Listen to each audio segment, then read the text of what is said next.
పాకిస్తాన్ తన వక్ర బుద్ధిని ఇప్పటికీ వీడటం లేదు. తాజాగా మన దేశ రాయబారులను పాకిస్తాన్‌లో తీవ్ర ఇబ్బందులకు గురి చేస్తోంది. జనరల్‌గా ప్రతి దేశానికి చెందిన రాయబారులు ఇతర దేశాల్లో ఉంటారు. వారికి అక్కడి దేశం ఎటువంటి ఇబ్బందులు రాకుండా చూసుకోవాలి. ఒకవేళ ఏదైనా ఇబ్బందులు వస్తే అది వియన్నా కన్వెన్షన్‌కు వ్యతిరేకంగా వ్యవహరించినట్లే. పాకిస్తాన్ ఇప్పుడు అదే చేస్తోంది.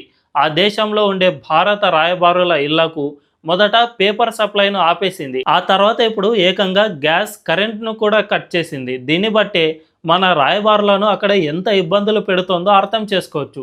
అయితే ఇది వియన్నా కన్వెన్షన్‌ను ఉల్లంఘించినట్లే అని, దీన్ని ఉల్లంఘిస్తే ఒక దేశం మరో దేశంపై యుద్ధాన్ని కూడా చేయవచ్చు.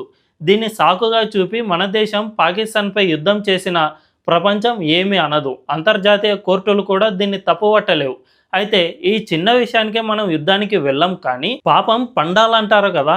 అలా ఇంకా తప్పుల మీద తప్పులు చేసినప్పుడు మనం బుద్ధి చెప్పే అవకాశం ఉంటుంది.